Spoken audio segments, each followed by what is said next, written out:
치매 환자들의 뇌에서는 일반인들의 뇌에는 없는 큰 특징이 발견됩니다. 기억력과 판단력을 담당하는 전두엽은 물론 뇌 전체에 걸쳐 아밀로이드라고 하는 치매 유발 물질이 곳곳에 쌓여 있는 겁니다. 이 물질이 계속 주변 뇌세포를 손상시켜 시간이 지날수록 치매는 더 악화됩니다. 잠잘 때 코골이가 심한 사람들도 치매에 걸릴 위험이 높다는 얘기 한 번쯤 들어보셨을 텐데요. 국내 연구진이 이런 코골이 환자들의 뇌 영상에서 치매의 씨앗격인 치매 단백질을 처음으로 확인했습니다. 박광식 의학 전문 기자의 보도입니다. 한 중년 남성이 심하게 코를 고는가 싶더니 갑자기 숨을 멈춥니다.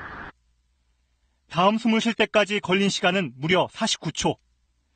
그 사이 몸속의 산소 수치는 87%까지 떨어집니다. 근데 50 딱 넘어서고 나니까 그때 좀 느끼겠더라고요. 들이마시면서 드륵 하는 그 떨림 현상을 내가 느껴서 깜짝 놀라서 깨는 경우. 분당서울대병원 연구팀이 이런 5, 60대 수면무호흡증 환자들의 뇌를 특수 촬영한 영상입니다. 뇌의 가장 바깥부터 한 층씩 안으로 들어가 봤더니 오른쪽 측두엽에 붉은색의 아밀로이드, 치매 단백질이 보이고 더 안쪽 띠랑이라 불리는 부위에서도 관찰됩니다. 치매 초기 뇌 손상이 시작되는 곳과 일치합니다. 낮에 깨어있을 때 뇌세포가 활동하면서 만들어낸 노폐물이 숙면을 취해야 제거되는데 코골이 때문에 자꾸 숨이 막히고 뇌가 다시 깨어나면서 치매 단백질이 쌓이는 겁니다.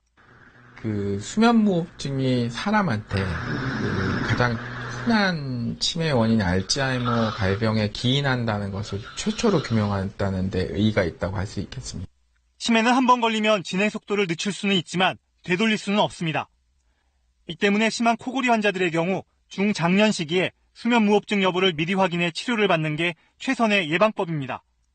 또 수면무호흡증 발병을 막는 첫 단추는 운동 등을 통해 적정한 체중을 유지하는 겁니다. 코골이는 수면장애, 수면무호흡증, 그리고 고혈압 등을 유발하여 행복한 가정을 위협하는 적신호로 작용할 가능성이 높다고 합니다. 심혈관계에 큰 영향을 미쳐요, 혈관에. 그래서 뇌혈관 질환이라든지 심혈관 질환, 무슨 고혈압 이런 거에 특히 영향을 미치게 되죠. 그리고 당연히 낮에 졸리기 때문에 생산 능력도 떨어지게 되고, 일례로 남성분 같은 경우에 이제 아주 심한 수면 무호흡증이 있을 경우에 성기능 장애나 이런 것도 보고가 되고 있죠.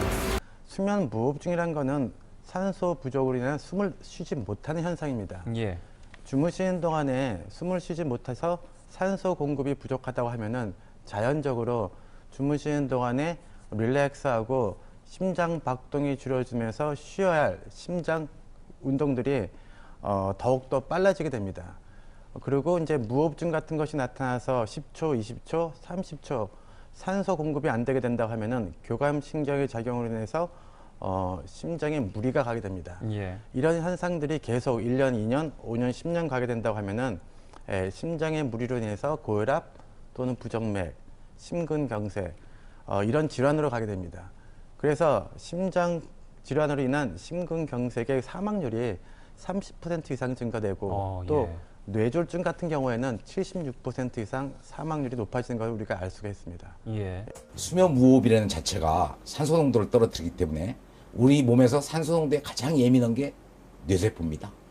뇌세포는 거의 4분, 5분 산소 공급만 안 돼도 뇌세포가 죽기 때문에 뇌세포가 죽는다는 건 이미 뇌기능이 떨어진다는 얘기와 같은 말이죠. 그러다 보니까 기억력이나 집중력이나 회상력들이 현저하게 떨어질 수밖에 없는. 단순히 우리가 수면하고만 연관이 되는 게 아니라 성인병하고 다 연관이 되어 있습니다. 코골이가 문제가 되는 거는 이제 두 가지의 경우입니다.